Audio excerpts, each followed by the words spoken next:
E aí, companheiros, companheiras, sejam bem-vindos outra vez. Pessoal, a gente vai falar de Guerra Fria e geralmente Guerra Fria é um assunto que a gente precisa de muitas aulas, né? Até porque são muitos pormenores aí que a gente tem que discutir, mas como a gente tem prazo, né? E eu já disse isso outras vezes para terminar a apostila de vocês, a gente vai ter que fazer uma coisa mais resumida, tá certo? O que não implica dizer que vocês não possam buscar outras fontes aí, outros vídeos, outros livros, para se ambientalizarem mais, né, com esse assunto, que ele é fundamental. Qualquer avaliação externa que vocês possam fazer, e aí uma dica de livro que eu dou para vocês é esse daqui, ó, Era dos Extremos, que é de um cara que é o maior expoente da literatura inglesa, né, da historiografia inglesa do mundo, que é o Eric Hobsbawm. Aconselho vocês a lerem, viu? Até porque Hobsbawm ficou famoso agora recentemente, né, aqui no Brasil, porque ele morreu, já está com uns 8 anos, mais ou menos 7, 8 anos, mas antes de morrer ele fez meio que uma previsão, né, para o Brasil. Um jornalista o perguntou o que ele imaginava, né, para o Brasil no futuro próximo, e ele afirmou que, ainda que o Brasil tivesse um potencial muito considerável em todos os aspectos econômicos e sociais, por sinal, mas que por alguma razão os brasileiros não conseguiam enxergar isso. E ele afirmou naquele momento que o cenário mais provável é que o Brasil caminhasse para um cenário de autoritarismo, sabe? Para um cenário de conservadorismo, digamos assim. Isso ele falou mais de 10 anos atrás. Então, ainda que o historiador estude o passado, né, que é o ofício por excelência do historiador, mas o entendimento do passado permite a possibilidade de um maior acerto, né, daquilo que está por vir. Se você entende o passado, você entende a lógica, a estrutura de como o passado se organizou, talvez dê para enxergar aí com um pouco mais de lucidez o que poderia haver pela frente, né? Então, como ele próprio disse, vale a pena perguntar para um historiador, né, o que ele acha que pode acontecer, ainda que, né, historiadores não sejam videntes, né? E evidentemente que o futuro ele é, em sua essência, algo incerto e imprevisível. Mas em alguns pontos é possível sim, né, ter uma certa noção de quais acontecimentos podem acontecer de forma, né, mais provável, tudo mais, tá bom? Então a Guerra Fria nós não vivemos, não vivenciamos. Eu ainda peguei um pedacinho da Guerra Fria, mas eu era uma criança muito pequena e evidentemente não tenho lembrança nenhuma disso, mas se você curte música dos anos 80, por exemplo, e 70, sobretudo rock, você vai escutar que nas letras de músicas você encontra muita temática de guerra, certo? Seja bandas de rock nacionais ou cantores, você encontra sempre uma temática de um temor, certo? Relacionado a uma guerra e tudo mais, músicas que insinuavam, né, a necessidade de acordos de paz assim de maneira mais urgente e tal. E de repente quem curte música hoje, né, as músicas mais romantizadas e sem muito teor político, digamos assim, talvez não entenda o contexto daquela época, mas a Guerra Fria foi um período muito tenso porque foi um período que se iniciou logo depois da Segunda Guerra Mundial, que foi a maior demonstração prática do talento humano, né, para uma carnificina coletiva, digamos assim. E aí, quando acabou a Segunda Guerra Mundial, a guerra acabou com aquele demonstrativo, né, das novas tecnologias que estariam por vir, que seria a tecnologia atômica. E aquela tecnologia atômica, se a Segunda Guerra Mundial fez a primeira parecer apenas um ensaio, agora tu imagina, meu irmão, o que seria uma Terceira Guerra Mundial.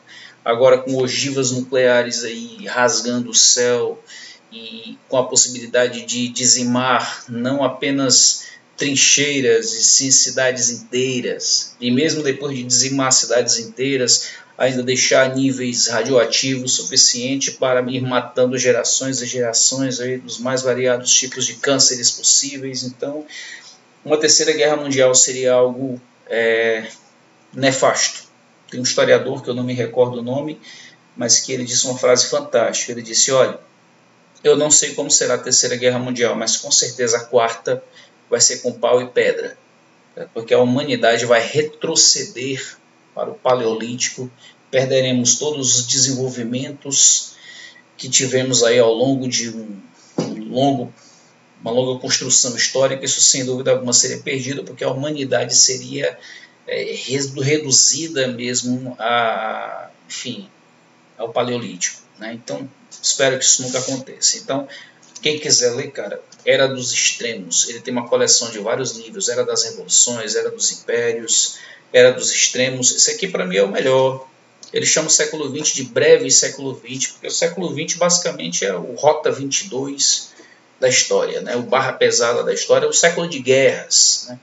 Período antes da guerra, Primeira Guerra, entre guerras, Segunda Guerra, Guerra Fria, Guerra do Vietnã, Guerra da Coreia, Guerra do Iraque, Guerra do Afeganistão, só guerra no século XX, e esse livro aborda muito isso. Depois desse, Hobsbawm escreveu Tempos Interessantes, e depois ele morreu, já estava bem idoso, e veio a morrer, mas vale muito a pena conhecer a obra deste cara, tá bom? E aí, trabalhar a Guerra Fria numa aula, eu decidi tentar fazer numa aula só, ainda que ela fique um pouco longa, mas eu decidi tentar fazer numa aula só, para não se perder o fio da meada. Vou tentar fazer numa aula só, fiz até um esquemazinho, certo?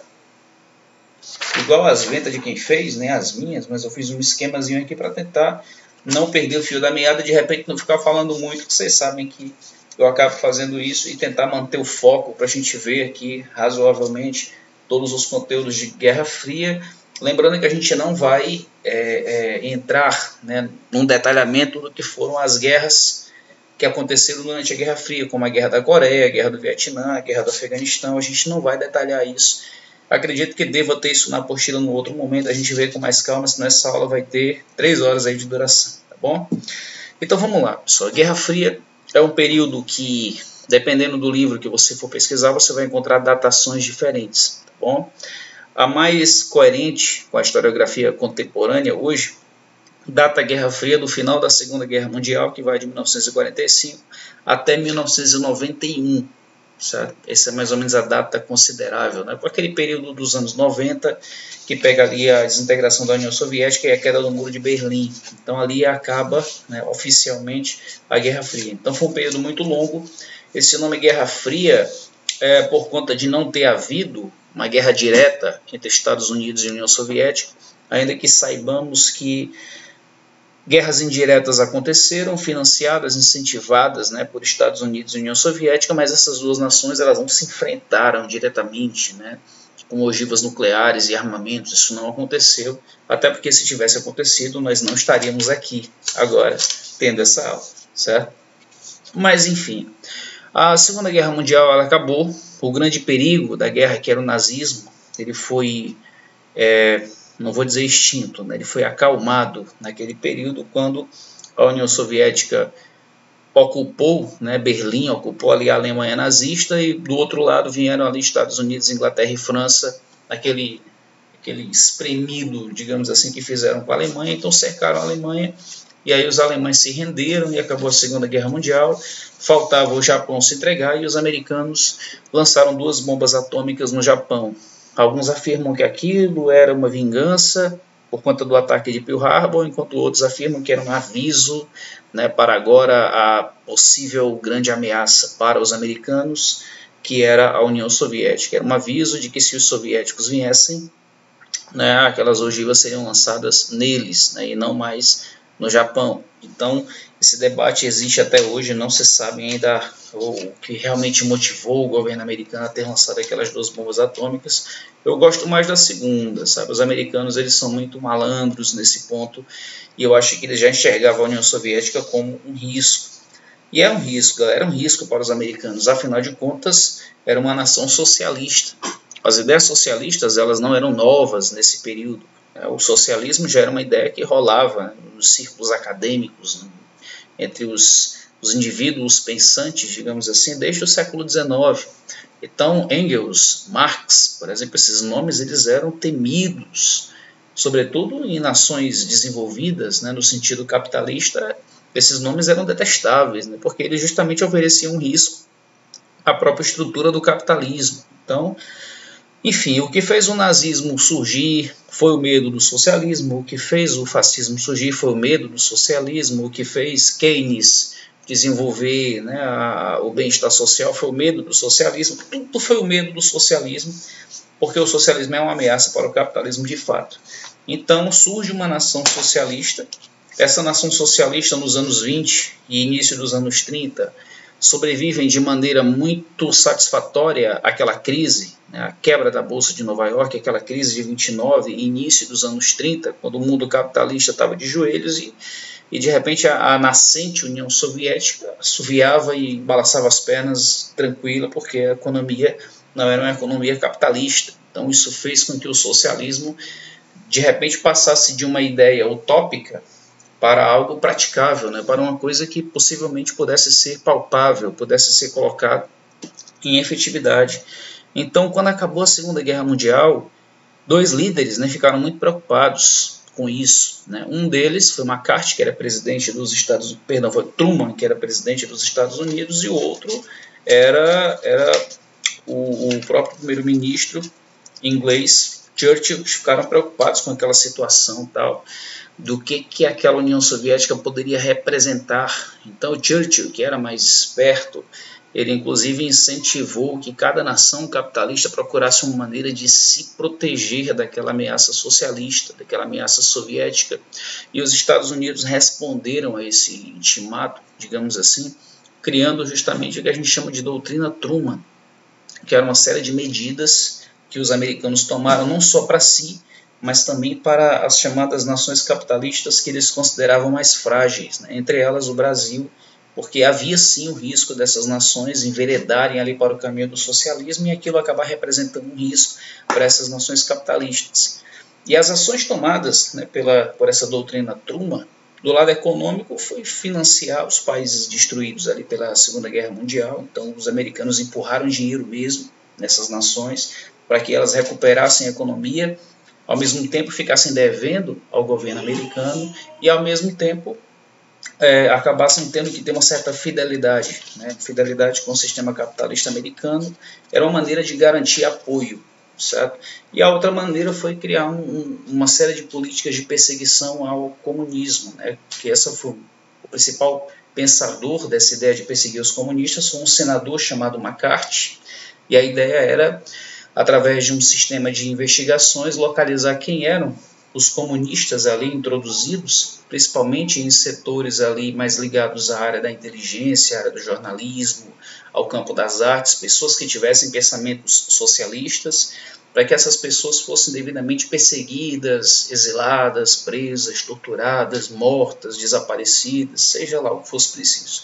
A ideia era o quê? Era criar uma ideia de socialismo como uma coisa terrível, como uma coisa detestável, como uma coisa assombrosa, como uma coisa do qual fosse fundamental se manter o mais distante possível. Certo? Então essa doutrina Truman era isso, conquistar apoio pela via financeira, através de empréstimos para os países destruídos pela Segunda Guerra Mundial, e também uma maneira de perseguir os comunistas, uma caça às bruxas, né, aos comunistas, não só nos Estados Unidos, mas em vários lugares do mundo. Não é à toa que nesse período, né, se você pegar ali anos 50, 60, você vai ver que essa pressão em cima dos partidos comunistas elas se tornaram muito intensas, né? Esses partidos foram colocados na ilegalidade, vários líderes foram presos, então foi um período, para quem era de esquerda, foi um período realmente muito difícil, certo? É só você encaixar, por exemplo, o Brasil nos anos 60, né, quando o João Goulart chega à presidência da República, como os militares reagiram a isso. A gente vai falar disso um pouco mais para frente, certo? Então, dessa maneira, os americanos agiam. Criaram, inclusive, uma polícia investigativa, que é a CIA, você já deve ter ouvido falar aí em filmes, né, uma série de filmes, e também foi criada a Organização do Tratado do Atlântico Norte, a OTAN, que era um vínculo de apoio entre as nações, né, ali do mundo ocidental europeu e também os próprios Estados Unidos. Era uma maneira de garantir um sistema de defesa unificado, certo? Se por um acaso houvesse alguma ameaça por parte dos socialistas, então essas nações se uniriam. Isso, as nações cabeças, digamos assim, da OTAN eram Estados Unidos, França, Inglaterra, Reino Unido, enfim, essas nações iriam se juntar para formar um bloco de defesa unificado para, numa ameaça socialista, poderem se defender e contra-atacar. Então a OTAN foi criada nesse contexto, certo? final dos anos 40, em 1949, e o objetivo era justamente esse, se defender da ameaça socialista. A OTAN existe até hoje, no entanto, a justificativa para sua existência é outra. Eles argumentam que a OTAN existe para combater ações terroristas, mas a OTAN ela continua existindo dentro da mesma lógica, uma força militar unificada. Sabe? Guerras que aconteceram nesse período e que tiveram uma motivação com a Guerra Fria, as principais delas, uma delas foi a Guerra da Coreia, que durou 3 anos, ela foi de 1950 a 1953, né, durou quase 4 anos, e foi uma guerra que se deu justamente por conta de um crescimento do pensamento de esquerda, do pensamento socialista no mundo asiático. Então esse pensamento ele entrou ali na China, ele entrou na Coreia, então os Estados Unidos preocupados com esse crescimento desse pensamento socialista no mundo asiático, eles trataram de intervir, certo? Então, houve uma guerra civil na Coreia, certo? Entre a parte norte da Coreia, que aliou-se ao pensamento socialista, e a parte sul, que aliou-se ao pensamento estadunidense, ao pensamento capitalista. Então, essas disputas ideológicas geraram uma guerra civil, guerra essa que nunca foi resolvida, né? Tanto é que existe até hoje a Coreia do Norte, que é socialista, e a Coreia do Sul, que é capitalista. Teoricamente, a guerra continua. Eles apenas fizeram um tratado de paz, certo? Mas dificilmente nós teremos uma unificação daquele território, certo? Dificilmente isso vai acontecer, pelo menos num espaço curto de tempo, dificilmente isso irá acontecer, certo? No caso da União Soviética, a União Soviética era um país que um conjunto de países, na verdade, porque a Rússia saiu anexando países vizinhos, né? Algumas dessas anexações se deram de maneira pacífica, certo? Através de acordos, e em outros casos não. A União Soviética invadiu mesmo e anexou aqueles territórios ali. Então a União Soviética não se enquadrava, né, aquela Rússia da Primeira Guerra Mundial não se enquadrava naquilo que Marx afirmaria ser, né, um requisito necessário para o desenvolvimento de uma nação socialista, mas a gente falou isso em outras aulas, né, aquela revolução liderada por Lenin, que introduziu a Rússia numa lógica socialista. A ideia era trocar o pneu do carro com o carro em movimento, né? Porque o Marx defendia que era preciso primeiro vir o capitalismo para poder gerar a riqueza, para que depois essa riqueza pudesse ser devidamente dividida em um sistema socialista. A Rússia não tinha riqueza para distribuir, a Rússia era um país rural, medieval, então não haviam grandes riquezas industriais para serem divididas numa lógica de planificação de economia, como o socialismo defendia. Então a ideia era introduzir um socialismo com uma imensa reforma agrária e também desenvolver a indústria daquela nação e aquelas indústrias já nas mãos do proletariado, digamos assim. Então é um negócio assim realmente que, se Marx estivesse vivo, certo, ele realmente ficaria muito curioso para tentar entender como é que esse negócio iria funcionar.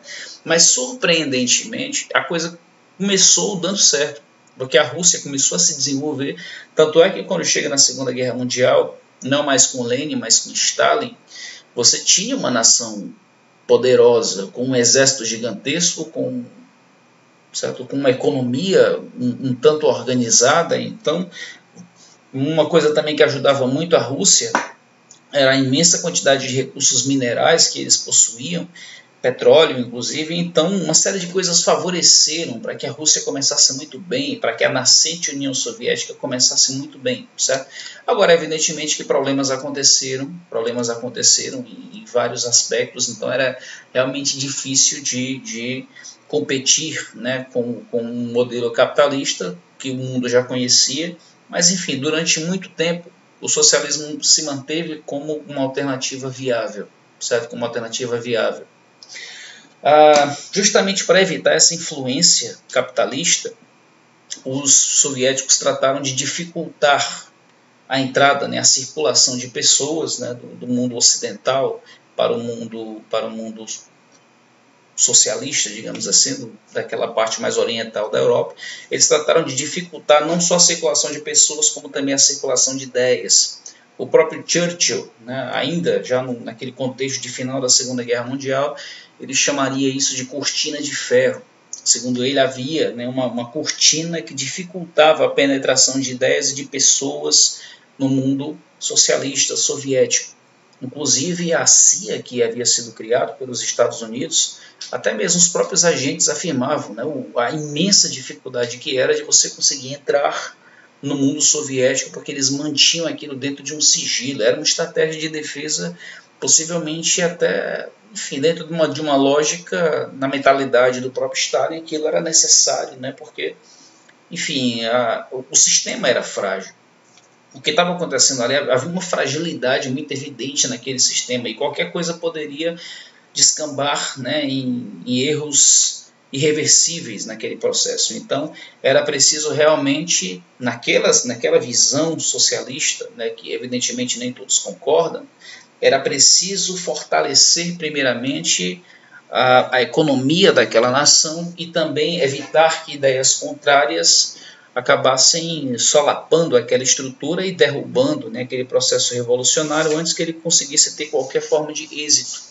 Então, toda vez que os americanos eles lançavam uma coisa para apoiar, digamos assim, as outras nações capitalistas, os socialistas, né, da União Soviética tentavam criar também um mecanismo, né, para dar meio que uma resposta, para não gerar uma tentação das nações aliadas do socialismo a pular a cerca e ir para o lado capitalista. Então, quando os americanos lançaram o Plano Marshall, por exemplo, a União Soviética lançou o chamado Comecon, que isso foi em 1949, que era um acordo de ajuda, né, de ajuda econômica. Para dar uma resposta à criação da CIA, a União Soviética criou a KGB, que provavelmente você já ouviu falar, certo? Enfim, a OTAN, né, foi respondida pela União Soviética com a criação do Pacto de Varsóvia em 1955, que tinha a mesma lógica da OTAN, era uma junção daquelas nações que compunham aquele cenário ali da União Soviética, uma lógica de defesa. Se algum país capitalista oferecesse um risco, então essas nações se juntariam para se defender de um possível ataque. Certo? Enquanto Stalin ele tratou de criar uma estrutura extremamente centrada no controle do Estado, né, que era a própria lógica do socialismo na visão marxista, só que havendo aquele problema de que você não tinha uma economia forte para você distribuir riqueza, quando o Stalin vem a morrer, ele morre em 1953, assume no lugar dele o Nikita Khrushchev. E o Khrushchev ele tenta, usando um termo dele próprio, stalinizar, digamos assim, a União Soviética. A ideia é abrir pequenas brechas, a gente vai falar disso em outras aulas, abrir pequenas brechas capitalistas dentro da União Soviética para que a própria ambição humana pelo lucro fizesse com que as empresas, né, gerassem mais lucros. A ideia era que houvesse a possibilidade de pequenos lucros nas empresas para que elas produzissem mais, para ver se a economia da União Soviética alavancava, né, de maneira mais intensa para competir com aquele crescimento econômico que as nações capitalistas estavam tendo. O grande debate socialismo-capitalismo, eu já falei em sala de aula, vocês devem se recordar, é no que diz respeito às ideias de liberdade e igualdade. A grande bandeira do capitalismo é a bandeira da liberdade, né? Ou seja, as pessoas têm que ser livres para agir, para pensar e também para enriquecer, né, de acordo com seus supostos talentos. Enquanto a lógica do socialismo é que a igualdade tem que estar acima da liberdade. Afinal de contas, se você dá liberdade para as pessoas enriquecerem até o infinito, isso vai obrigatoriamente gerar pobreza, vai gerar miséria, vai gerar desigualdade. Então, numa visão socialista, a liberdade tem que estar abaixo da igualdade para você garantir certa sobrevivência, padrões mínimos de sobrevivência para todos, enquanto numa lógica capitalista esse padrão mínimo de sobrevivência não deve acontecer e as pessoas devem ser livres para enriquecer ou para se lascarem de acordo com seus talentos, né? Então essa disputa ideológica ela era publicizada, né? A maneira que essas nações tinham também de conseguir apoio da população era através de publicidade, cara. Então os americanos eles criavam uma série de filmes que retratavam os soviéticos como seres terríveis, né, como assassinos, como, sabe, entidades monstruosas, pessoas sem espírito ou qualquer coisa relacionada a emoções, tal. Então isso era muito feito, viu? Tem um filme até bem interessante para quem curte um filmezinho bem leve. O filme é muito ruim, cara, mas fez muito sucesso e retrata bem isso, que é daquela série de filmes do Rocky Balboa. Eu tenho até uma imagem aqui, tá aqui, ó. Uma série de filmes daquela do Rocky Balboa e ao Rocky 4. Isso aqui, o Rocky Balboa representa um lutador norte-americano, você vê aqui pelo calção, né, a bandeira americana, enquanto que o Ivan Drago, daqui ele é um lutador da União Soviética, você vê que o calção são as cores da bandeira da União Soviética, sabe? O lutador americano ele é correto, ele é justo, ele é um bom pai, ele é um bom marido, enquanto que o soviético é retratado como um homem frio, como ele, corrupto, assim, eles usam uma série de substâncias ilegais para poder lutar, sabe, obter vantagens aí na hora da luta. Então essas coisas elas eram criadas, né? Em filmes como James Bond também, se você observar, não era o tempo de vocês, né, os mais antigos, da época do Sean Connery, mas sempre os vilões eram retratados com um certo sotaque estranho, né, que eram da União Soviética. Sempre Moscou era retratado como um local perigoso, tal, e suspeito.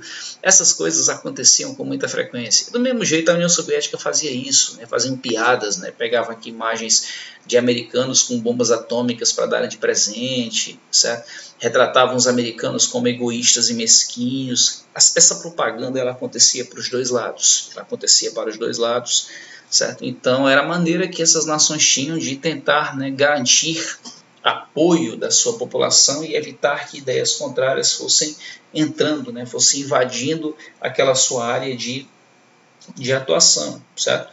Agora a guerra, ainda que não tivesse acontecido de forma direta, como eu falei, ela aconteceu em outros espaços, né? Por exemplo, os americanos, preocupados também com esse crescimento dessas ideias socialistas ali no mundo asiático, já haviam tentado interferir na Coreia, depois foram tentar fazer o mesmo ali numa longa guerra contra o Vietnã.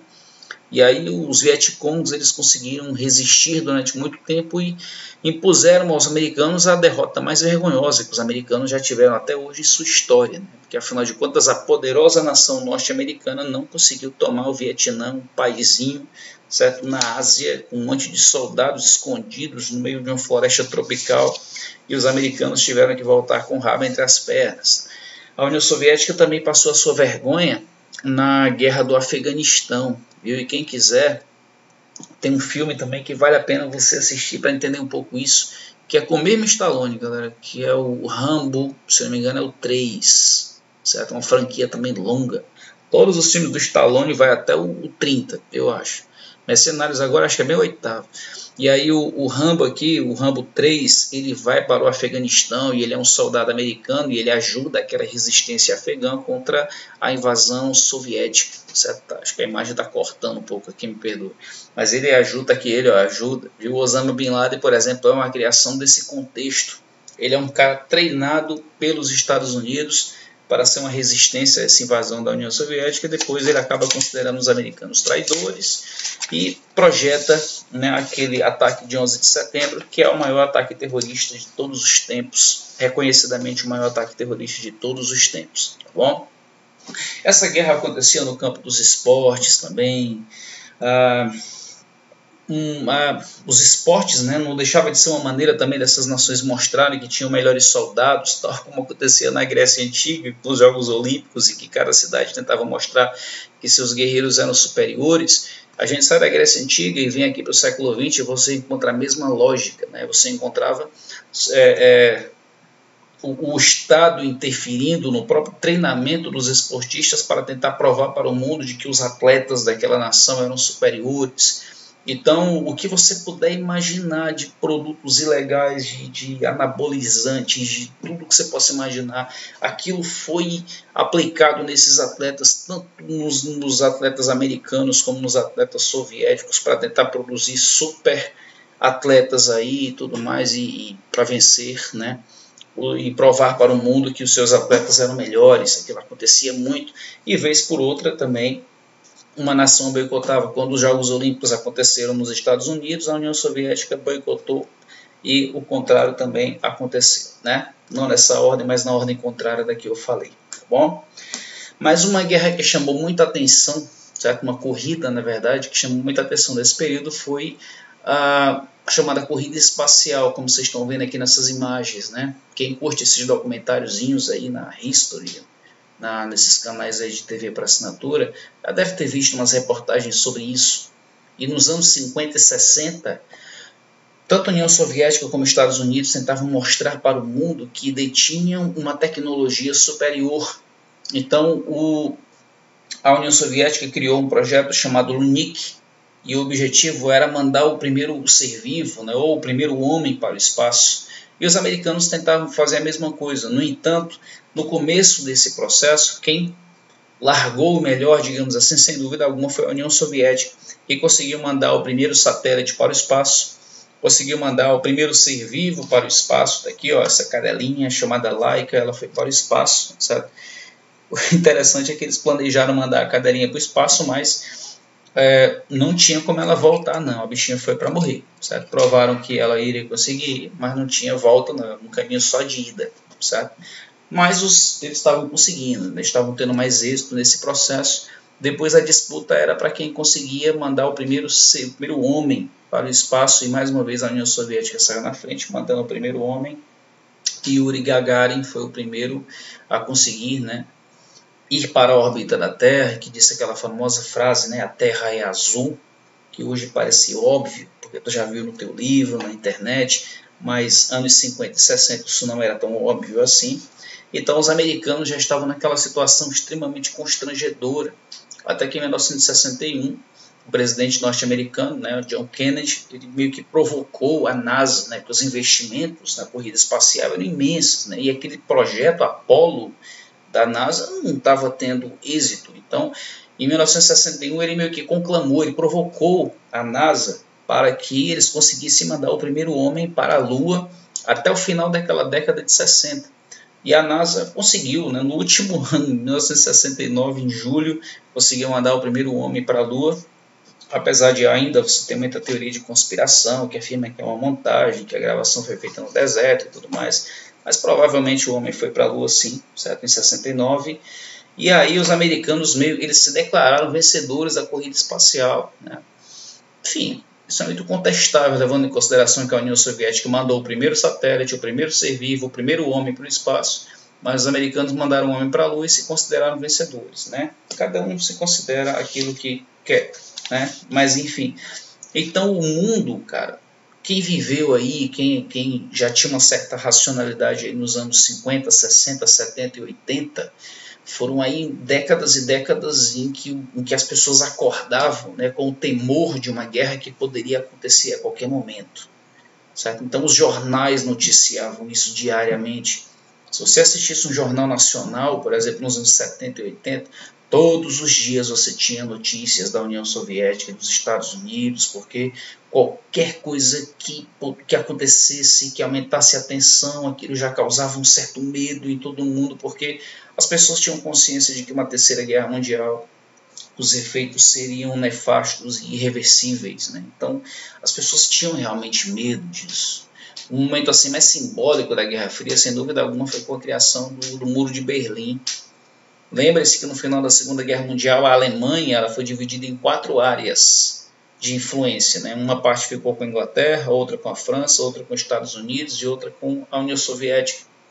No final das contas, os americanos meio que juntaram aquelas 3 nações capitalistas, ficaram, né, todas elas, a área de influência ficou nas mãos dos Estados Unidos. Então você tinha ali a maior parte nas mãos dos capitalistas e do lado aqui oriental você tinha a influência da União Soviética, certo? E Berlim, que é a capital da Alemanha, ficava do lado soviético, certo? Então você tinha a cidade de Berlim com metade da cidade com influência capitalista e metade da cidade com influência socialista, certo? E aí, como a parte oriental, que era de influência soviética, era uma parte mais pobre, certo? Há quem afirme que a prova de que o capitalismo é mais eficiente é porque a parte ocidental da Alemanha se desenvolveu muito mais do que a oriental. Isso não é correto, pessoal, porque quando houve a ocupação soviética e estadunidense no território alemão, a parte oriental já era bem mais desenvolvida, certo? O que os soviéticos tentaram fazer foi criar um sistema para desenvolver justamente a parte oriental. Agora, claro que os investimentos norte-americanos na parte ocidental da Alemanha foram muito maiores do que o que a União Soviética aplicou na parte oriental, até porque os americanos estavam muito mais confortáveis economicamente do que a União Soviética, que ainda estava tentando se manter ainda sobre suas pernas e com uma série de problemas, né, oriundos ali da própria necessidade de manter um sistema inovador funcionando, como era o caso do socialismo. Então, o ponto assim mais simbólico foi a criação do muro, de Berlim, certo? Enfim, foi em 1961, certo? Peguei uma pescazinha aqui, em 1961, quando foi criado o Muro de Berlim para evitar justamente que pessoas do mundo oriental pulassem, né, ou se transferissem para o lado ocidental. Então a guerra não era mais somente agora no campo das ideias, não. Havia uma construção física separando, certo, o mundo socialista do mundo capitalista, o mundo soviético do mundo estadunidense. Então havia uma coisa concreta que separou famílias, que separou amigos, que separou pessoas, e muitas delas para nunca mais conseguirem se ver. Então o Muro de Berlim foi realmente uma coisa muito triste, né, muito terrível, um símbolo assim nefasto produzido pelo homem. Enfim, são coisas aí que não se podem ser esquecidas, né, para poder justamente a ideia, talvez a grande utilidade da história seja justamente a gente perceber os efeitos que certas ações elas produzem quando são feitas sem muita reflexão. Bom, ainda no campo da doutrina Truman, né, saindo agora dos dois polos, União Soviética e Estados Unidos, e entrando aqui no polo da América do Sul, eu queria encerrar com isso. Uma coisa assombrou muito os americanos, assombrou muito mesmo, que foi a chamada Revolução Cubana. Aquele movimento que desvinculou Cuba, né? Cuba que durante muito tempo os americanos se acostumaram a vê-la como sendo o seu quintal, ou uma área de prostíbulo, né? Cuba era uma área para onde a garotada, né, o macharal americano ia para curtir a vida antes de se casarem e tudo mais. Então era um prostíbulo, na verdade, aquilo dali, e era uma área extremamente dependente economicamente dos Estados Unidos. Então, quando em 1959 o Fulgêncio Batista, que era um ditador, né, apoiado pelos americanos, foi deposto, né, pelos irmãos Castro e pelo Ernesto Guevara, né, o Che Guevara, quando aquela revolução aconteceu, o objetivo não era uma Cuba socialista, o objetivo era uma Cuba nacionalista mesmo e tal, mas aí os americanos trataram de criar uma série de bloqueios econômicos para Cuba. Então a saída dos cubanos para venderem seus produtos tropicais, como açúcar, charuto, e tabaco e outras coisas, foi justamente uma aliança com a União Soviética. E essa aliança veio em 1962. E em 62 os soviéticos tiveram a ideia de colocar mísseis em Cuba, né? Já que Cuba era um aliado, eles encheram de mísseis Cuba ali, Cuba bem pertinho dos americanos, estava no ponto, certo, de um bombardeio em massa do território americano, certo? Em minutos os americanos seriam bombardeados, e os americanos acabaram descobrindo, né, esses mísseis em Cuba, o que gerou uma crise assim, sem precedentes, né? A guerra ela ficou muito iminente naquela situação, e a coisa acabou se resolvendo pacificamente, né? Os soviéticos concordaram em retirar os mísseis, mas foi um período muito tenso mesmo, essa crise dos mísseis, né? Então os americanos meio que cresceram o olho de que era necessário vigiar melhor, né, a América Latina, porque, cara, uma pequena ilha, sabe, na América Central, poderia causar um estrago tão grande em território americano. Imagine uma grande nação da América do Sul, por exemplo, um Chile, imagine ali uma Argentina, imagine ali um Brasil, certo? Essas nações enormes, assim, com muitos recursos minerais e materiais e populacionais, virando socialista, cara, olha que risco, certo? Lembrando que os americanos sempre tiveram essa visão de América para os americanos e tudo mais. Então esse medo dos americanos, né, de repente essas nações, né, se aliarem à União Soviética, fizeram com que eles desenvolverem uma série de políticas de controle e também parcerias econômicas. Então eles primeiro empurraram dinheiro para essas nações, certo? Empréstimos e mais empréstimos, coisas como Fundo Monetário Internacional, Banco Mundial, essas coisas foram criadas para regular o capitalismo e evitar uma nova crise, como a de 29, mas também uma maneira de endividar essas nações para que elas sempre estivessem, certo, no vermelho em relação às nações industrializadas, certo? Então, o controle ia no campo econômico, através de empréstimos, né, muito dinheiro que entrou no Brasil, certo? Você imaginar ali governos de Juscelino Kubitschek, cara, o dinheiro entrava no Brasil mole, né? Não é à toa que o cara mudou a capital, fez uma série de coisas aí e tal. Enfim, isso não só no Brasil, mas em toda a América Latina, certo? Outra coisa que eles fizeram, né, isso mais no campo simbólico, foi de criar uma aliança cultural. Então, muitos produtos americanos começaram a entrar aqui. Foi o período mais ou menos em que a televisão foi chegando, então a programação americana foi entrando assim em larga escala no Brasil. Eles criaram personagens simbólicos aí brasileiros, como o Zé Carioca, que foi criado, né, que era um papagaio malandro carioca, que foi criado, fez algumas participações e depois a Disney esqueceu e rasgou ali o desenho do Zé Carioca, nunca mais saiu do papel. Certo? Artistas brasileiras foram promovidas nesse período também, sabe? A mais clássica, sem dúvida alguma, é a Carmen Miranda. Então você tinha essa busca, né, de proximidade para justamente evitar, né, Carmen Miranda anterior, pessoal, me perdoe, Carmen Miranda é anterior a isso daqui. Mas você tinha essa necessidade de proximidade, né, com essas nações. Até hoje, pessoal, se você parar para pensar, quase todos os filmes que você gosta, ou conhece, ou assiste, são filmes norte-americanos. Então nós temos uma proximidade cultural muito maior com os americanos do que, por exemplo, com o Chile, nosso vizinho aqui. Quando tu vê um Globo Repórter mostrando, sei lá, o Uruguai ou o Chile, cara, parece que você está vendo a Malásia, parece uma coisa muito distante, certo? Uma vez eu trouxe para os alunos guacamole para eles provarem, né, que era abacate salgado, temperado e tal, e os alunos olhavam para aquilo assim horrorizados, que comida estranha essa e tal, porque nós temos muito mais contato com a cultura norte-americana do que com a cultura dos nossos vizinhos hermanos aqui da América do Sul, né? Isso é um problema sem dúvida alguma. Mas a coisa mais importante dessa influência norte-americana aqui na América do Sul foi a criação de sistemas de investigação e de interferência militar, né, caso uma ameaça comunista chegasse.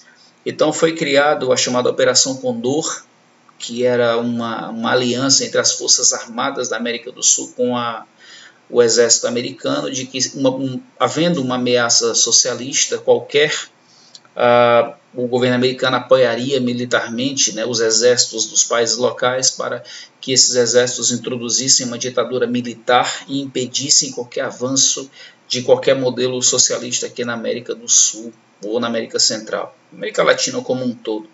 Para o Brasil foi criado um plano específico, né, porque o Brasil é muito grande, então era uma ameaça maior em potencial. Foi criado a Operação Brother Sun, que foi a operação que inclusive ajudou, né, ao golpe civil-militar de 64 a acontecer. Lembrando que João Goulart deveria assumir, porque era o vice de Jânio Quadros, mas como ele assumidamente era comunista, os militares deram um golpe, né, e estavam prontos para dar um golpe militar, e naquele período vários golpes militares foram acontecendo na América do Sul, todas elas financiadas e orquestradas e orientadas pelo governo, pelo Pentágono, pelo governo norte-americano, certo? Então, Guerra Fria, pessoal, era isso. Apesar do nome Guerra Fria, mas foi uma guerra, na verdade, bem quente, né, nos aspectos mesmo de risco que o mundo veio a sofrer. Então foi um período realmente muito tenso que o mundo sofreu. Hoje não vivemos mais uma Guerra Fria, visto que a União Soviética não existe mais, mas até hoje você vê que a Rússia tem uma certa desconfiança em relação aos americanos e a recíproca é verdadeira, né? De vez em quando o Putin faz um comentário, solta uma piada ali em relação aos americanos, e os americanos ainda têm muito respeito pela Rússia, porque sabem que apesar de ela ser uma nação capitalista hoje, né, os brinquedinhos nucleares continuam guardados, né, e podem ser usados numa eventual situação de conflito, tá bom? Então essa foi a aula de Guerra Fria, muito resumida, muito resumida mesmo, certo? Mas enfim, é o tempo que a gente tem, né? Então, qualquer dúvida, por favor, entrem lá na plataforma, tirem a dúvida de vocês, que aí, assim que possível, terei prazer em respondê-los, tá bom? Então é isso, pessoal. Abraço para vocês, até a próxima. A gente se vê em breve aí. Tchau.